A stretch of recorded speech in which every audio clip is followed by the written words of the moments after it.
ये कहानी एक किसान की, जिसे एक संतान की प्राप्ति हुई। जब वो बच्चा 5-6 साल का था तब किसान की पत्नी का निधन हो गया। रिश्तेदारों ने समझाया कि आपको दूसरी शादी कर लेनी चाहिए। इस बच्चे के लालन पालन के लिए उसने दूसरी शादी की। दूसरी पत्नी से भी उसे एक बेटा प्राप्त हुआ और कुछ समय बाद उसकी दूसरी पत्नी का भी निधन हो गया। दोनों बच्चों को किसान ने अकेले पाला पोसा बड़ा किया। जब बड़े बेटे की शादी करवा दी, उसके कुछ समय बाद किसान की मृत्यु हो गई। जो भैया भाभी घर में थे, उनके साथ छोटा भाई रहता था। भैया भाभी को भाई जो था अकड़ता था कि ये सौतेली माँ का बेटा, और दोनों इस बात को लेकर के परेशान रहते थे कि प्रॉपर्टी का आधा हिस्सा इसको देना पड़ेगा। समय का फेर ऐसा था कि छोटा भाई बीमार रहने लगा।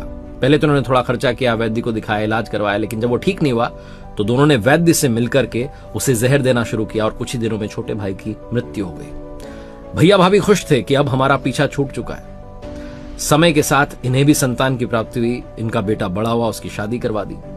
कुछ समय बाद उसकी पत्नी की हार्ट अटैक से मृत्यु हो गई और बेटा जो था वो अपनी पत्नी के चले जाने से दुख में था, बीमार रहने लगा। इन्होंने बहुत खर्चा किया, बहुत इलाज कराया, लेकिन बेटा ठीक नहीं हो रहा था। सारी प्रॉपर्टी खर्च हो चुकी थी, सब कुछ लग चुका था। एक दिन चारपाई पर वो बेटा लेटा हुआ था और ये व्यक्ति उसके पास में बैठा हुआ था। तब उस बेटे ने हाथ पकड़ करके कहा कि भैया, सारा हिसाब किताब हो गया है, अब सिर्फ कफन का हिसाब किताब बाकी है और लकड़ियों का बाकी है, मैं जाने वाला हूं। उसने कहा भैया, मैं तेरा पिता हूं। उसने कहा नहीं, आप मेरे बड़े भाई हो, मैं आपका छोटा भाई जो इसी घर में वापस जन्मा हूं, और वो जो मेरी पत्नी चली गई वो वही वैद्य है जिसने मुझे दवा की जगह जहर दिया था आपके साथ मिलकर। अब मैं भी चला जाऊंगा, आप पूरी जिंदगी तड़पते रहना अपने बेटे के चले जाने के गम में।